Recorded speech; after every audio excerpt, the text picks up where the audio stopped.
سورۃ المؤمنون آیت نمبر 111۔ اعوذ باللہ من الشیطان الرجیم،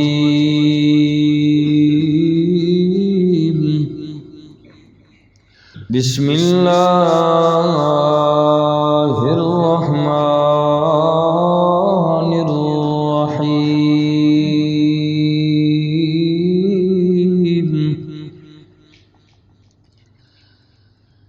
انی جزیتہم اليوم،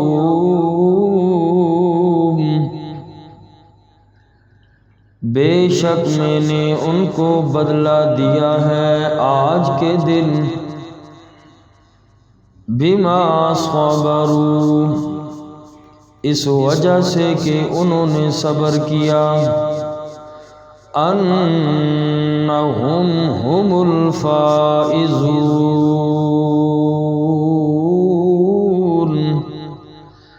بے شک وہی لوگ کامیاب ہونے والے ہیں۔ اس سے پہلی آیات پاک کے اندر اللہ تبارک و تعالی نے ان لوگوں کا بیان فرمایا کہ جن لوگوں نے دنیا کے اندر اللہ کے نیک بندوں کا مذاق اڑایا،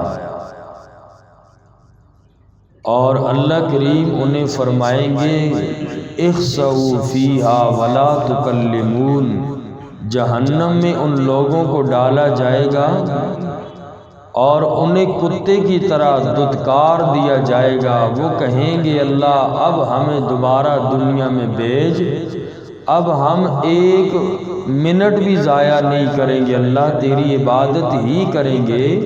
اللہ فرمائیں گے اب ذلیل و خوار ہو کے ادھر ہی پڑے رہو، آج مجھ سے بات نہ کرو، اس لیے کہ دنیا کے اندر تم نے میرے نیک بندوں کا مذاق اڑایا۔ وہ تمہیں قرآن کی طرف، دین کی طرف بلاتے تھے تو تم ان کا مذاق اڑاتے تھے، تمہیں نیکی کی طرف دعوت دی جاتی تو تم ان کا مذاق کرتے تھے، اور جن بندوں کے ساتھ تم دنیا میں مذاق کیا کرتے تھے آج میں نے ان کو بدلہ دے دیا۔ وہ صبر کرتے رہے، آپ کے آگے کچھ نہ بولتے تھے۔ انی جزیتہم اليوم بما صبروا، آج ان کے صبر کا بدلہ میں نے دے دیا ان کو، جنت کے بالا خانوں میں ہیں یہ لوگ، اور تم مذاق کرنے والو اخسؤوا فیہا ولا تکلمون، آج تم ذلیل و خوار ہو کے ادھر ہی پڑے رہو، اور مذاق کرنے والو تم جہنم میں جاؤ اور آج مجھ سے بات بھی نہ کرنا۔ اللہ تعالی ہم سب کو اس گناہ سے محفوظ فرمائے۔ فرمایا انی جزیتہم اليوم بما صبروا، اللہ فرمائیں گے بے شک میں نے اپنے نیک بندوں کو آج کے دن بدلہ دے دیا، بما صبروا، اس وجہ سے کہ انہوں نے صبر کیا، انہم ہم الفائزون، بے شک وہی کامیاب ہونے والے ہیں۔ قال کم لبثتم فی الارض، اللہ کریم جہنمی لوگوں سے پوچھیں گے کم لبثتم فی الارض، کتنی مدت تم ٹھہرے زمین میں، عدد سنین، سالوں کی گنتی کے اعتبار سے حساب کر کے بتلاؤ دنیا میں تم کتنی مدت ٹھہرے۔ قالوا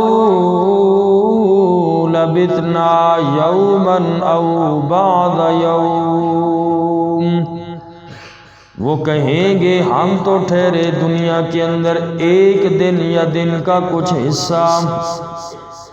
انہیں دنیا کی زندگی آخرت کے مقابلے میں ایسی لگے گی جیسے دنیا کے اندر تو ہم ایک ہی دن رہے یا دن کا کچھ حصہ رہے۔ فاسأل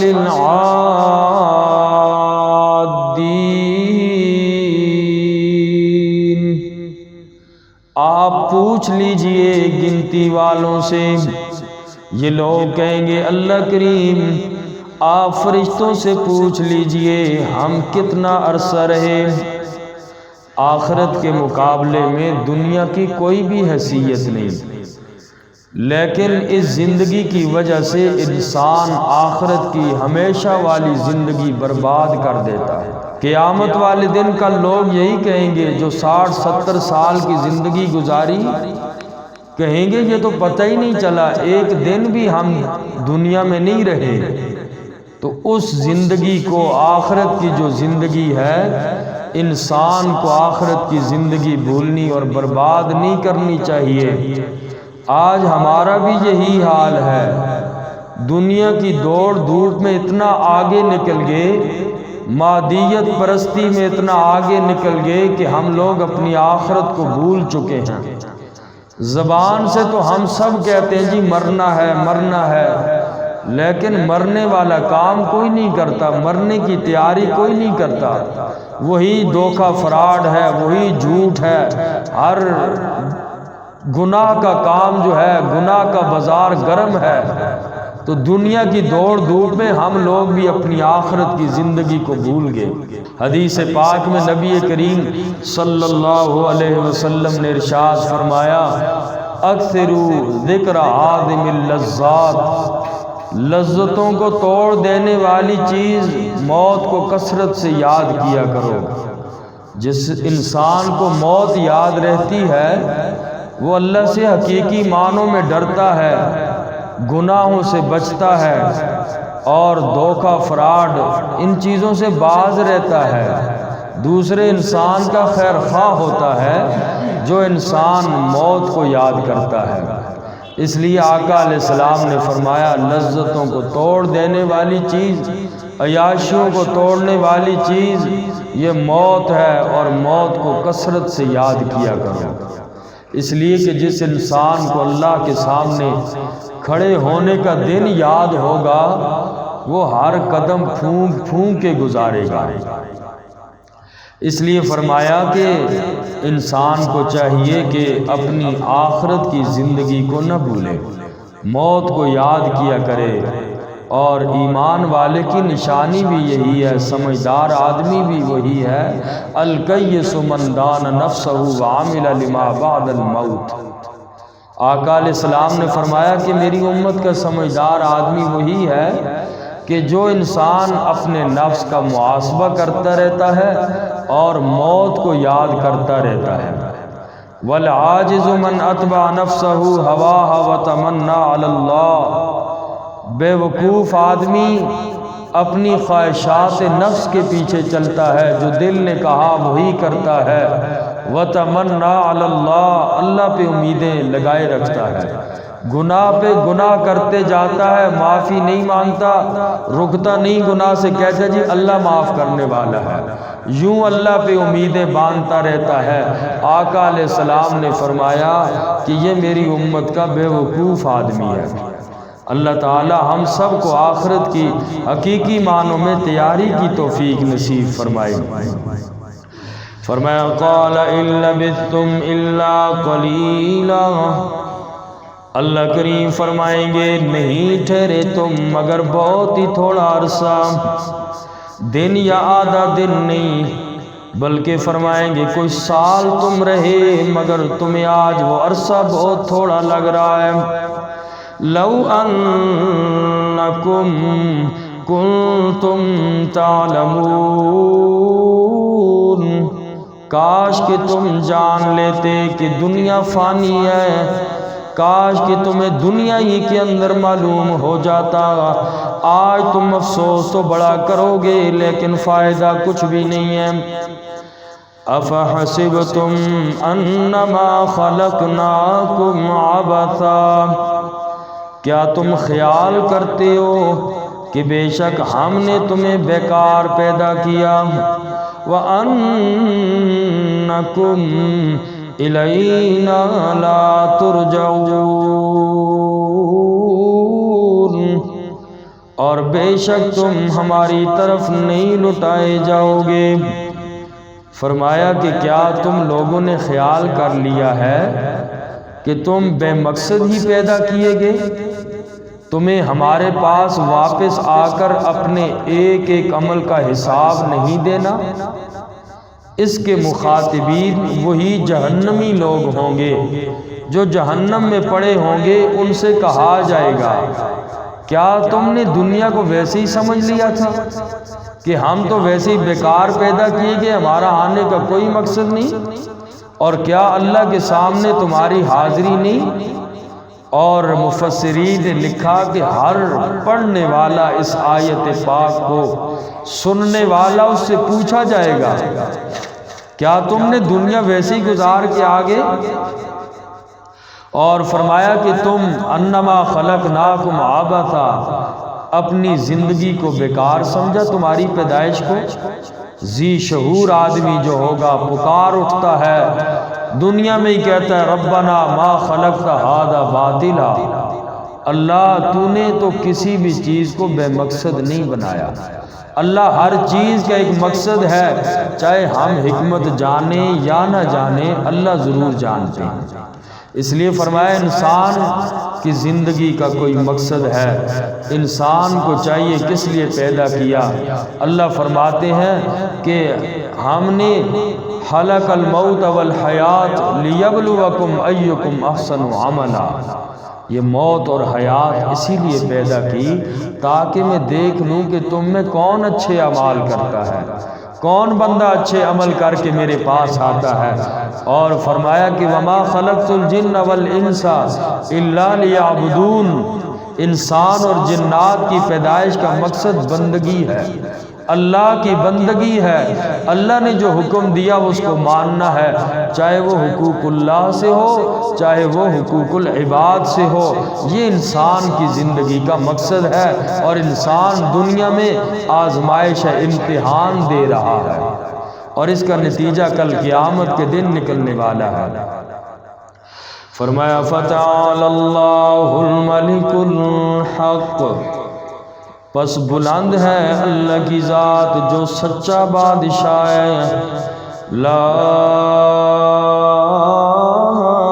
الہ الا ہو، نہیں ہے کوئی بھی معبود، نہیں ہے کوئی بھی مسجود حقیقی، الا ہو، سوائے اللہ کریم کے۔ ایمان والا بندہ اللہ کی توحید کی گواہی دیتا ہے، اللہ لا الہ الا ہو، اللہ تیرے علاوہ دنیا کے اندر کوئی بھی مشکل کشا نہیں ہے، اللہ لا الہ الا اللہ، نہیں ہے کوئی معبود برحق، عبادت کے لائق بھی کوئی نہیں اللہ، اولاد دینے والا نہ دینے والا بھی اللہ کوئی نہیں سوائے تیرے، نظر و نیاز منت منوت بھی اللہ کے نام کی، لا الہ الا ہو، نہیں ہے کوئی معبود الا ہو سوائے اللہ کے، رب العرش الکریم، وہی اللہ کریم عزت والے عرش کا بھی رب ہے۔ وَمَن يَدْعُ مَعَ اللَّهِ إِلَٰهًا آخَرَ، اور جو آدمی پکارتا ہے اللہ کے ساتھ دوسرے الہ کو، لا برہان لہ بہ، جس کی کوئی دلیل نہیں ہے اس کے پاس، دوسرے کو خدا بنا لیا اللہ کو چھوڑ کے۔ اللہ فرماتے تیرے پاس دلیل کیا ہے اس بات کی؟ فَإِنَّمَا حِسَابُهُ عِندَ رَبِّي، بس بے شک اس کا حساب اس کے رب کے پاس ہے، إِنَّهُ لَا يُفْلِحُ الْكَافِرُونَ، بے شک شان یہ ہے کہ کافر لوگ کبھی بھی کامیاب نہیں ہوتے۔ جب وہ اللہ کی عدالت میں پیش ہوں گے، جو لوگ اللہ کے علاوہ دنیا کے اندر کارساز، سورج کو مانا، چاند کو مانا، بتوں کو مانا، قبر والے کو مانا یا کسی کو بھی مانا، جس کو بھی حاجتیں اولاد دینے والا دوسرے کو کہا، مشکل کشا کسی دوسرے بندے کو کہا، اللہ کے علاوہ یہ دوسرا الہی بنانا ہے۔ فرمایا کہ حاجتیں میں اللہ پوری کرتا ہوں، کسی اور کے آگے در پہ جا کے جھکا، پیشانی کو جھکایا تو اس نے دوسرے کو خدا بنا لیا۔ جب یہ لوگ اللہ کی عدالت میں پیش ہوں گے تو پھر پتہ چلے گا کہ اس نے دنیا میں جاہلانہ دلیل کی بنا پر شرک کا راستہ اختیار کیا۔ اللہ فرمائیں گے اب دیکھ تیرا انجام کیا ہوگا۔ لہٰذا انسان کو اللہ کی توحید کے بارے میں ایک آنچ بھی نہیں آنی چاہیے۔ لیس کمثلہ شیء فی الارض ولا فی السماء۔ اللہ نے نہ اختیارات دنیا میں کسی کو دیے اور نہ ہی اللہ کی صفات جیسا کائنات میں کوئی ہے۔ یہ توحید کی آڑ میں یہ بھی نہ سمجھیں کہ بعض لوگ توحید کی آڑ میں کسی ہستی کی توہین کر بیٹھتے ہیں۔ بڑی ہستیاں انبیاء کی، اولیاء کی اور اہل بیت عظام کی، صحابہ کرام کی، شہداء اور اولیاء کی، ائمہ محدثین کی بڑی ہستیاں ہیں۔ اللہ کی توحید کی آڑ میں کسی ہستی کی توہین بھی نہیں کرنی ہے۔ توہین کی تو پھر بھی انسان گمراہ ہے، اور ایسا نہ ہو کہ اللہ کے ان اولیاء کو مانے، اللہ کی توحید میں آنچ آ جائے پھر بھی گمراہی ہے۔ جیسا اللہ ہے کائنات کے اندر یہ سارے اللہ کی مخلوقات ہیں، انبیاء بھی اللہ کی مخلوق اور صحابہ کرام، اہل بیت، شہداء، اولیاء، ائمہ محدثین، یہ ساری اللہ کی مخلوقات ہیں۔ رب کے برابر ان میں کوئی بھی نہیں ہے، نہ ہی اللہ کریم نے خدائی اختیارات ان میں سے کسی کو دیے ہیں۔ سارے مخلوق ہیں، مخلوقات میں سب سے افضل انبیاء ہیں، اور انبیاء میں سب سے افضل امام المرسلین محمد الرسول اللہ صلی اللہ علیہ وسلم ہیں۔ قرآن میں ایک جگہ نہیں 20 جگہ فرمایا میرا پیغمبر ذرا کھل کے اعلان کر اپنے اختیارات کے بارے میں، میرے کتنے اختیارات ہیں۔ لوگ ایسا نہ ہو میرا نبی تجھے خدا مان لے، خدائی صفات تیرے اندر ماننا شروع کر دیں۔ قرآن نے فرمایا انی لا املک لکم ضرا ولا رشدا۔ اللہ کے نبی آپ اعلان کر دیجئے انی لا املک لکم ضرا ولا رشدا، میں کسی کے نفع نقصان کا مالک نہیں ہوں، نفع نقصان کا مالک اللہ ہے۔ جب پیغمبر کی ہستی یہ فرما رہی ہے، کائنات میں اور کون نفع نقصان کا مالک ہو سکتا ہے؟ دوسری جگہ قرآن نے فرمایا اے میرا نبی آپ ان سے فرما دیجئے ایسا نہ ہو یہ آپ کو خدائی اختیارات میں شامل کر لیں۔ لا املک لنفسی نفعا ولا ضرا، اے میرا نبی میں تو آپ اعلان کر لا املک لنفسی نفعا ولا ضرا، کہ میں اپنے نفس کے بھی نفع نقصان کا مالک نہیں ہوں، میرے بھی ذات کے نفع نقصان کا مالک اللہ ہے۔ جب امام المرسلین محمد الرسول اللہ صلی اللہ علیہ وسلم یوں اعلان فرما رہے ہیں لا املک لنفسی نفعا ولا ضرا، میں اپنی ذات کو بھی اپنی مرضی سے نفع نقصان نہیں دے سکتا، دینے والی ذات ہے تو اللہ کی ذات ہے۔ اس لیے فرمایا کہ یہ لوگ کل قیامت کے دن پریشان ہوں گے۔ وَمَن يَدْعُ مَعَ اللَّهِ إِلَٰهًا آخر، اللہ کی صفات جس نے کسی مخلوق کے اندر مانی تو یہ کہیں گے پریشان ہوں گے کل اللہ کی عدالت میں۔ دنیا میں تو کرتے رہے، لیکن فرمایا إِنَّهُ لَا يُفْلِحُ الْكَافِرُونَ، یہ لوگ کبھی بھی کامیاب ہونے والے نہیں ہیں۔ اور فرمایا کہ گناہ کمی کوتاہی ہر انسان سے ہوتی ہے۔ اے میرا نبی اپنی امت کو بھی یہی تعلیم فرما دیجئے، دعا کرتے رہا کریں اللہ سے کہ اللہ ہمارے اوپر اپنی رحمت نازل فرما اور اللہ ہمارے گناہوں کو معاف فرما دے۔ فرمایا وَقُلْ رَبِّ اغْفِرْ وَارْحَمْ وَأَنْتَ خَيْرُ الرَّاحِمِينَ، اور آپ فرما دیجئے اے میرے رب مجھے معاف فرما دے، وارحم اور رحمت نازل فرما ہمارے اوپر، وَأَنْتَ خَيْرُ الرَّاحِمِينَ، اور آپ سب سے بہتر رحم کرنے والے ہیں۔ اللہ تعالی ہم سب کی کمی کوتاہیوں کو معاف فرمائے۔ اللہ تبارک و تعالی ہم سب کو عمل کی بھی توفیق نصیب فرمائے۔